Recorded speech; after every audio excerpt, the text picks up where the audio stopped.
bonjour, nous allons tester ensemble la balle Néo de ma Love Room. J'ai vécu une rupture amoureuse. Ah mais merde. Ça nous a coûté 28 000 euros. Franchement c'est quelque chose hein. 500, 2000, 3000 euros. Je me disais mais attends, il y a un truc à faire là. C'est parti, on se met à poil. Toujours s'endetter pour s'enrichir. Dans le truc des meufs mais j'en ai pas. Eh bien c'est tout le monde, on est parti pour un nouvel épisode de 24 heures dans ma vie d'investisseur immobilier. Déjà dans un premier temps, est-ce que l'outfit il claque ou pas? Genre je sais pas si vous voyez bien la petite tenue, la classe. Bref, c'est pas le sujet, je vais vous faire une petite intro avant que la vidéo débute. Pour vous poser un petit peu le contexte, parce que c'est vrai que je l'ai pas fait les dernières fois. Dans la première vidéo, je vous ai beaucoup expliqué à peu près qui je suis et quels sont mes projets sur cette chaîne YouTube. Mais je vous ai pas donné plus d'informations que ça par rapport à ce tout premier projet. Ça, vous le savez que je veux faire une Love Room, mais voilà, je vous ai même pas donné les chiffres, combien j'ai acheté ça, les travaux. Je vais vous en dire un peu plus sur moi, comment ça s'est passé, pourquoi je me suis lancé dans l'immobilier, comment je me suis formé. J'ai noté un petit peu sur mon portable 2-3 trucs pour rien oublier. Alors déjà, dans un premier temps, l'immobilier, ça m'a toujours attiré, ça je vous l'ai déjà dit. Mais à l'époque, 10 ans en arrière, j'avais pas les mêmes informations que maintenant, j'étais pas au courant de grand chose. Pour moi, à l'époque, en 2015, il fallait énormément d'épargne pour se lancer dans l'immobilier. Je savais qu'on pouvait obtenir des crédits, mais pour moi, c'était la pire chose à faire de s'endetter, alors qu'au final, maintenant, j'ai un discours complètement différent. En même temps, j'étais pas formé, j'avais aucune information, alors que l'endettement, le levier bancaire, c'est le B à bas de l'immobilier locatif. À la rigueur, il y a que en achat-revente où ça peut être intéressant d'acheter cash, sinon, quasiment tous les autres projets dans l'immobilier, il faut s'endetter, même si vous avez les moyens d'acheter. Toujours s'endetter pour s'enrichir, ça je vous apprends rien. De toute façon, j'en parlerai dans d'autres vidéos, là c'est pas trop le but de ce vlog. Tout ça pour dire que je me suis formé à peu près pendant 2 ans et demi, 3 ans. J'ai commencé à bien m'y intéresser en 2022. 2023 pour la Saint-Valentin, j'ai réservé une Love Room pour faire une petite surprise à mon ex-copine. Et ce jour-là, enfin le lendemain plutôt, j'ai fait quelques calculs. Je me suis dit, attends, j'ai quand même payé ça, je crois à l'époque 200, 250 euros la nuit. Et c'était dans un trou paumé en plus. Un truc comme ça, un investissement, c'était assez petit. Je me dis, ça doit pas être super cher. Après, j'ai fait quelques petits calculs. Je me suis dit, mais attends, mais un truc comme ça, même si ça se loue que 15 jours par mois, donc la moitié du mois, la rentabilité est énorme. Fait des calculs même sur seulement 10 jours. Je me suis dit, le week-end, et aller 1 ou 2 jours en plus, c'était encore exceptionnel par rapport à un investissement à l'année où on peut dégager seulement, je sais pas, 500-600 euros. Qu'une location meublée classique à l'année. Donner des chiffres, 1000, 1500, 2000, 3000 euros. Je me disais, mais attends, il y a un truc à faire là. Par la suite, j'en parle un peu à mon père parce que lui, il a toujours été dans le bâtiment, il est artisan, même s'il a jamais fait de réels projets d'investissement locatif. Et surtout, je me mets à fortement me renseigner, à m'informer, à me former sur le sujet. Et là, je découvre en fait un monde avec, grâce à YouTube, Internet, à des formations, qu'il y a un réel marché de fou avec les Love Rooms, que c'est très rentable. J'ai pesé un peu le pour et le contre de tout ce qui existait et vraiment, je me suis dit go Love Room à fond. Fin 2023, j'ai mon papa qui trouve une très belle opportunité à Mâcon, du coup, qui est le logement qu'on a acheté. Voilà, petit appartement, rez-de-chaussée, pas très grand, mais du coup pas très cher. Il contacte le vendeur, ça se passe bien, on est ok,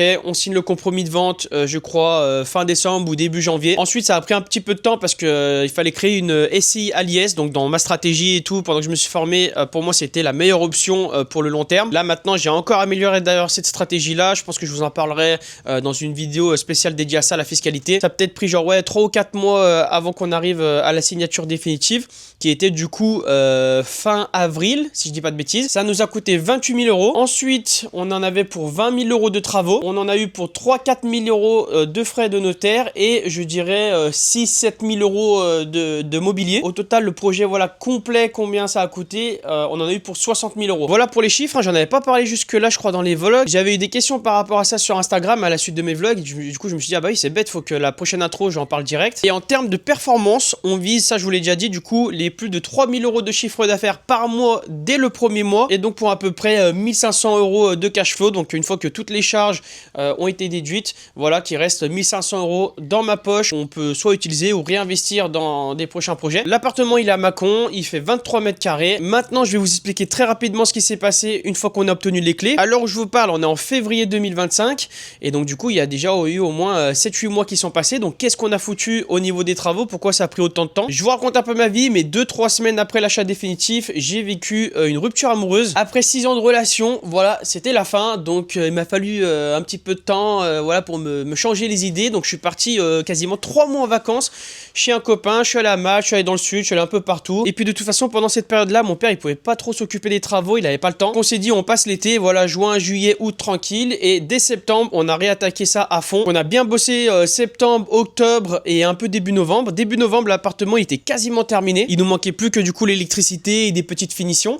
Et là du coup le consuel est arrivé, je vous ai déjà expliqué, ça a pris plus de 3 mois entre les 2 premiers mois de délai pour la première visite. Ensuite il a remis 15-20 jours à venir, après il y avait Enedis, enfin ouais, au total 3 mois d'attente. Donc on a perdu 3 mois avec les vacances, 3 mois on a vraiment travaillé, 3 mois on a perdu avec l'électricité, donc au total ouais ça a pris 9-10 mois à se faire le projet, alors que en vrai de vrai ouais on a travaillé vraiment à fond, seulement 2-3 mois dessus, et normalement c'est ce que ça aurait dû prendre, seulement 2-3 mois et le projet était lancé. Mais il y a toujours des petits aléas dans ce type de projet. Après franchement on n'a pas eu trop de galères, voilà, juste on a eu un peu de délai, mais dans l'ensemble tout s'est très très bien passé. Voilà, je vous ai un peu retracé du coup toute l'histoire, vous savez où on en est. Là actuellement à l'heure où je vous parle on est en train de tester les différents équipements et on va pas tarder à lancer le logement sur Airbnb et Booking. Et pour vous spoiler un petit peu, dans cette vidéo on va surtout tester le jacuzzi, donc la baignoire balnéothérapie, ainsi que la serrure connectée qui permettra une arrivée complètement autonome pour les voyageurs. Merci beaucoup pour la force que vous avez envoyée pour les 2 premiers vlogs. Je vais bombarder les vidéos sur cette chaîne YouTube, et d'ailleurs je vais pas tarder à vous envoyer plein de valeurs avec des vidéos éducatives. Pensez à mettre un petit pouce bleu pour la visibilité, c'est gratuit, à vous abonner, la petite cloche de notification pareil. Merci beaucoup, et puis allez, on est parti. Mesdames et mesdames, c'est le grand jour. Nous allons tester ensemble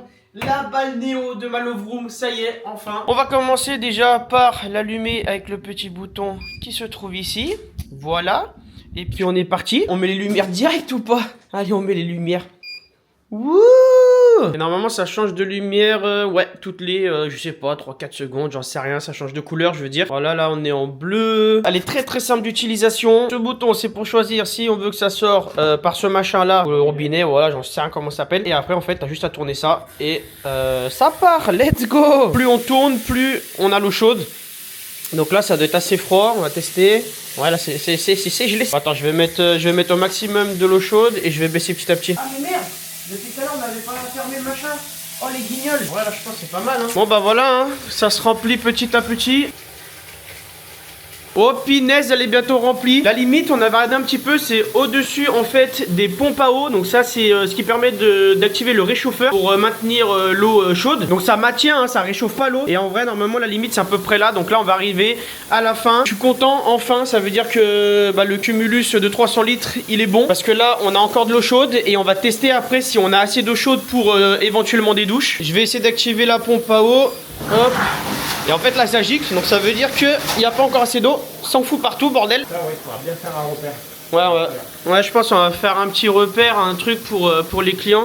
Et je pense qu'il faut qu'elle monte encore jusqu'à là et ça devrait être bon. Sinon normalement les bubules on peut déjà les activer hein. Je vous montre ça, je vous spoil. Oh là là là là là là. C'est incroyable, avec les lumières et tout, c'est vraiment ultra stylé. En même temps elle tabasse hein, cette balnéo hein. Franchement, c'est pas de la merde. Hein. Bon, en même temps, vu le prix. Bon, ça y est, là, les gars, c'est sûr que c'est bon, c'est nickel. Je vais l'unlock. Je vais activer la pompe à eau. Et avec la pompe à eau, j'active le thermostat. Et là, en gros, maintenant, tout ce que vous voyez, là, les jets d'eau, et ça réchauffe en fait. C'est des jets d'eau qui sont chauds. Ça réchauffe pas directement l'eau, mais au moins, ça la maintient. Ça maintient la température et c'est nickel. Donc, ça, c'est la pompe à eau. Et si je mets du coup la pompe à air pour faire les bulles, ça donne ça. Voilà, et avec les lumières et tout, non, franchement c'est quelque chose hein. Let's go, je suis content, putain, oh, ça fait des mois et des mois qu'on attend ça hein. Qu'on attend de pouvoir la tester parce qu'on n'avait pas l'électricité, on n'avait pas le bon ballon d'eau chaude.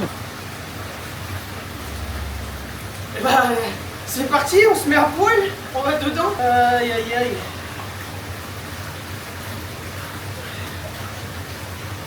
Voilà. Oh quand même, je me suis pas mis tout nu devant la caméra, hein, j'ai enlevé le slip. Ça va aller hein. Alors tu sais qu'en vrai c'est vraiment super chaud, hein, j'en étais sûr, c'est trop chaud là, je rentre pas hein. T'as enlevé le réchauffeur là? Ouais, j'ai enlevé le réchauffeur mais je pense qu'il va falloir qu'on attende. Tu peux pas rentrer là. Oh, c'est vraiment chaud de ouf. Bah en vrai, bon moi je suis assez petit, du coup j'arrive à vraiment m'allonger et les jambes tendues. Je fais quoi? Je fais 1m72, mais non franchement elle est super bien. Et au pire ceux qui sont un peu plus grands ils se remontent un peu. Et puis les jambes, ah ça va beaucoup mieux là. Remets-moi, attends je vais remettre un peu les bulles du coup pour voir ce que ça donne. Et je vais tout mettre.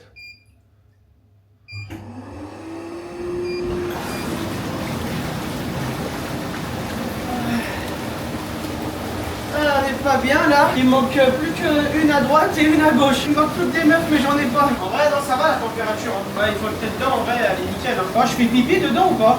Bah bien sûr. Tu sais que je suis trop bien. Oh les gars, je suis obligé de vous faire une réaction en direct live tellement je suis choqué. Je viens de finir d'installer tout le système de la serrure connectée.